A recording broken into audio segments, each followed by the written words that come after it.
More cold weather in Hong Kong today. Senior Beijing official in charge of Hong Kong affairs stresses the need for patriotism. Judges rule against Jimmy Lai's lawyers as Lai's national security case continues.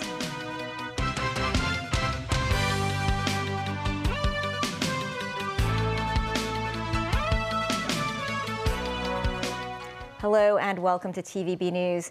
With a few days until Christmas, Hong Kong is experiencing some chilly weather. The cold weather warning issued by the observatory is in force. A record low temperature of 8.6 degrees Celsius was recorded on the morning of winter solstice. Mimo Singai reports. Trees were swinging under the strong wind. Despite the chilly weather, some residents continued their routines in Hong Kong. Some went for a run, while others chose to dip into the cold water. This swimmer said the cold does not bother him. I think the temperature is acceptable. It is slightly cold when the wind hits, he said. Numerous districts in the city recorded single-digit temperatures today.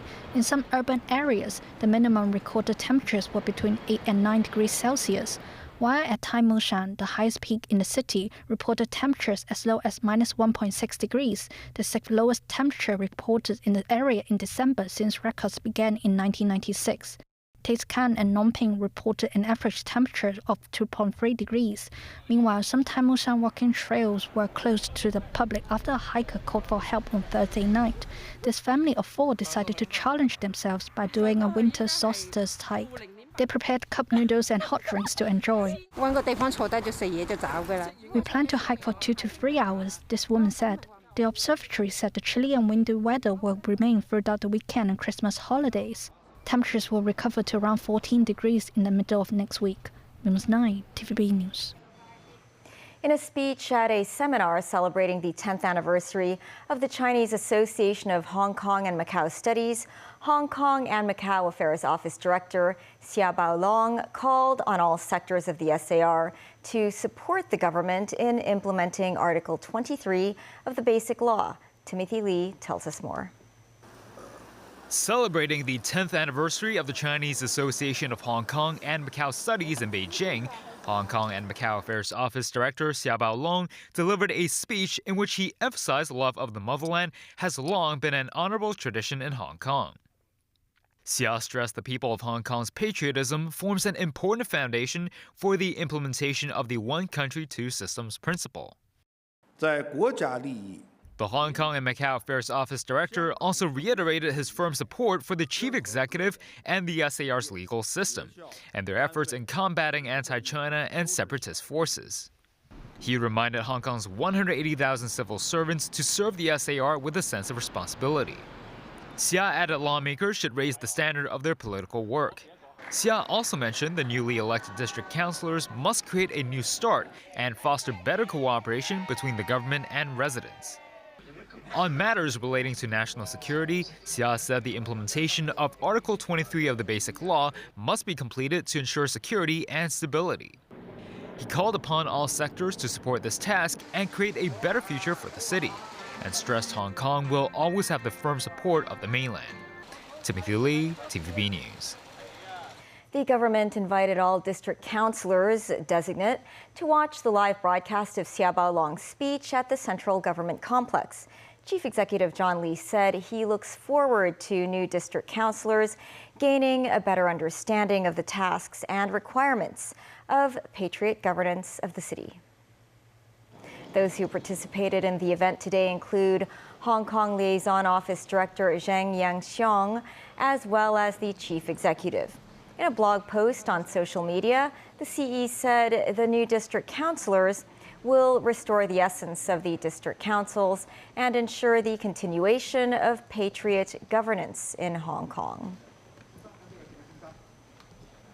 A court today upheld a sedition charge against former media tycoon Jimmy Lai after the defense argued the charge did not come within the 6-month statute of limitations for sedition offenses.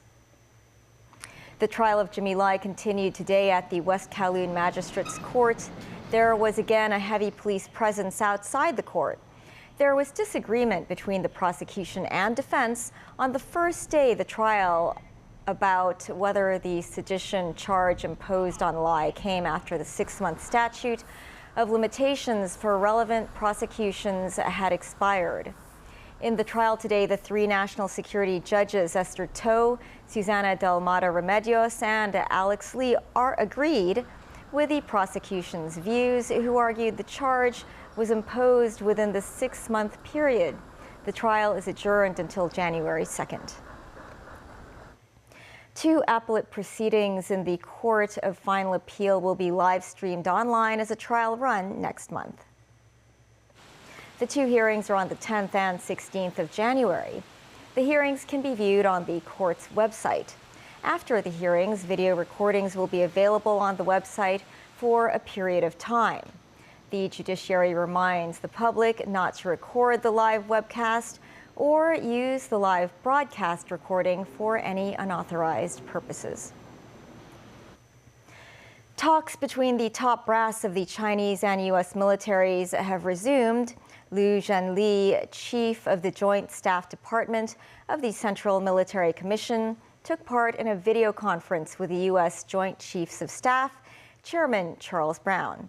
Liu said he hopes the 2 sides can begin dialogue and cooperation on the basis of equality and respect. Timothy Lee reports. On Thursday, the Central Military Commission's chief of the Joint Staff Department, Liu Zhenli, and U.S. Joint Chiefs of Staff Chairman Charles Q. Brown Jr. conducted a landmark meeting via teleconference. Liu noted the meeting between the presidents of China and the U.S. at the APEC summit in San Francisco restored communication between the 2 countries' militaries. He said both parties reached a consensus of stabilizing the bilateral relationship and further developing healthy ties between the 2 militaries. This is the first time the 2 leaders have spoken since General Brown became the chairman.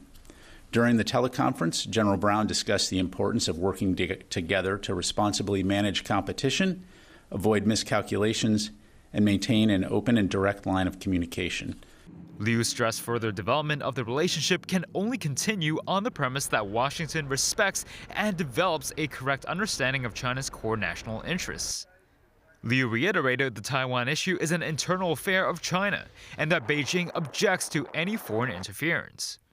He added Washington should respect China's territorial and maritime sovereignty in the South China Sea. Communications between the 2 militaries were suspended when former U.S. House of Representatives Speaker Nancy Pelosi visited Taiwan last August. It wasn't until last month when President Xi Jinping and U.S. President Joe Biden met at San Francisco's APEC summit, where the 2 agreed to restore high-level talks between both nations' armed forces. 习近平主席同美国总统拜登旧金山会晤期间 In Beijing, Ministry of Foreign Affairs spokesperson Wang Wenbin said the central government hopes the 2 nations will fully implement the agreements made during last month's APEC summit. Timothy Lee, TVB News.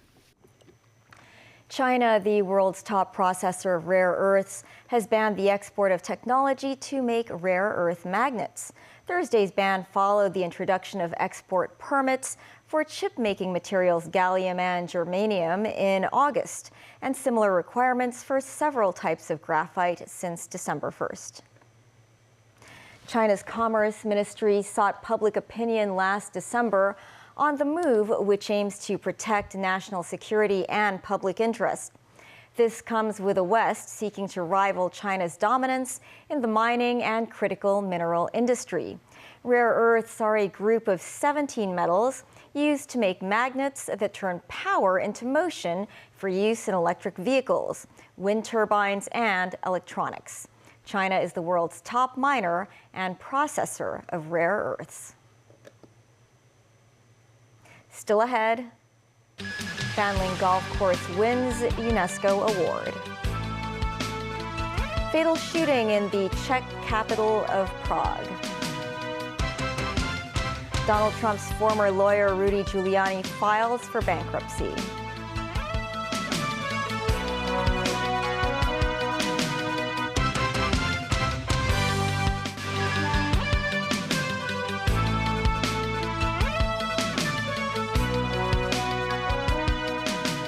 Welcome back. The Fanling Golf Course has been awarded with the UNESCO Award for Distinction for Cultural Heritage Conservation. The Hong Kong Golf Club said the award further confirms Hong Kong's work in conservation efforts for cultural sites. Parts of the course have over a century of history, including its well-known Chinese-style pavilion. The golf course was one of the 8 selected among 48 other project entries from 8 countries in Asia. The Hong Kong Golf Club noted the award comes as an early Christmas surprise. This as club captain Andy Kwok said the club will continue to cooperate with authorities to conserve and develop the land. Overseas, the Czech Republic has declared Saturday a national day of mourning after 14 people were killed in a mass shooting at a university in Prague. The gunman has been named in local media as 24-year-old David Kozak.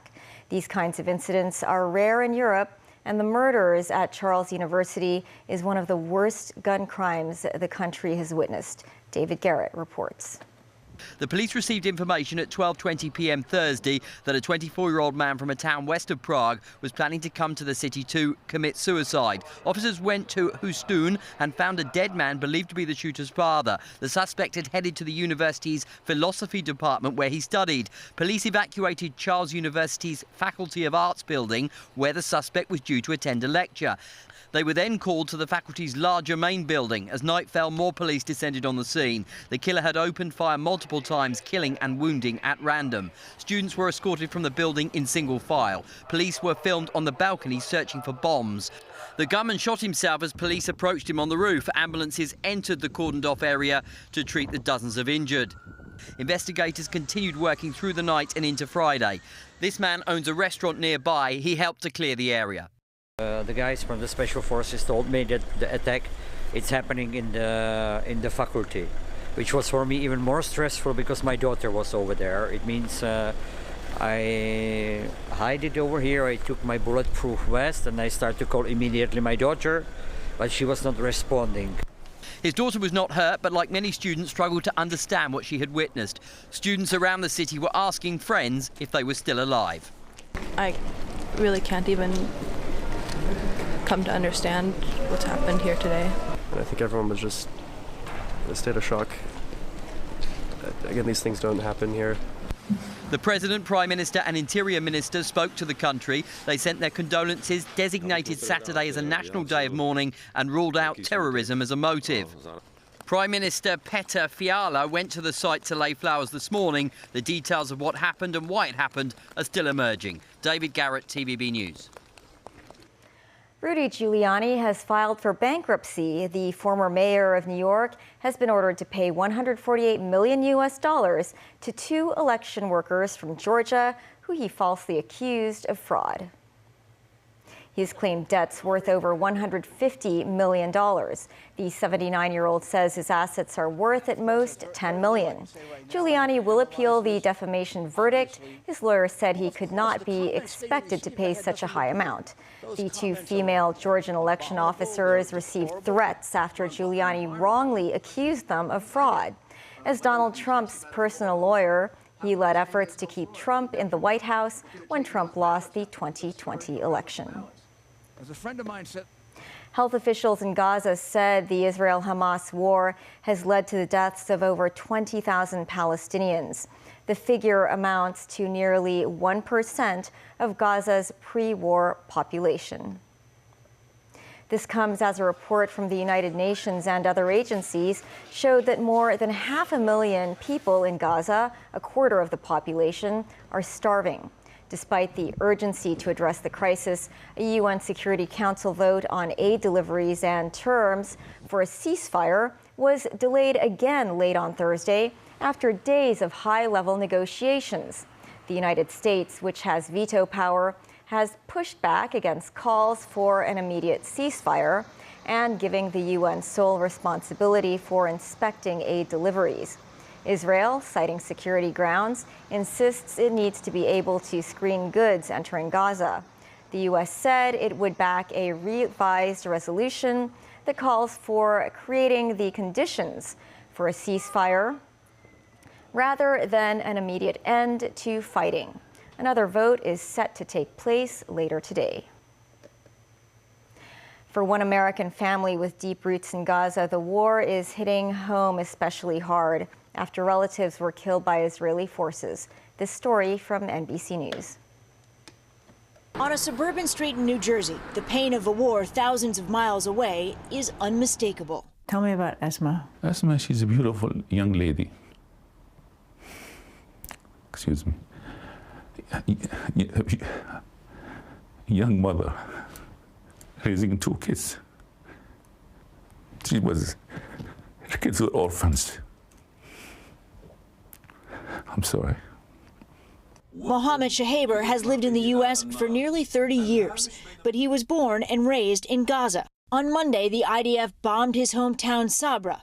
He says this is video of the aftermath. They hit the neighbor's house next to my father's house. And the walls jumped, and Esma just collapsed. Dozens of extended family members, he says, including Asma, were in the building. Is that an area where they thought they would be safe? Yes, because we've never been bombed by any war before. Now he believes that many are still buried under the rubble. You can't even get to them. You can't. There's no equipment. There's no diesel. He says more than 100 of his extended family members and friends have been killed in Gaza this week alone. Like much of what is happening there, it is hard to verify the details of Mohammed's story, but the grief is undeniable. Even the house that it got destroyed, I grew up in it. All my childhood gone. I have no childhood left. Mohammed and his wife Mona struggle to be hopeful about Gaza's future. Does a war like this increase support for Hamas? Yes, unfortunately, yes. They're not solving the problem. The Israelis have to stop bombing. If President Biden was sitting in this chair where I am right now, what would you say to him? I would beg him, please stop. One phone call, stop it. Mr. Biden, you can do it. He's going to create more problems, more hatred. Mohammed says living here, he experienced peace for the first time. He worries his family back home will never get that chance. Stephanie Gosk, NBC News. Japan has finalized its record 7.7 trillion yen defense budget for the 2024 fiscal year. The approved budget keeps Japan on track to boost military spending by 43 trillion yen over 5 years. The 2024 budget for the year represents an increase of about 17% from the previous year.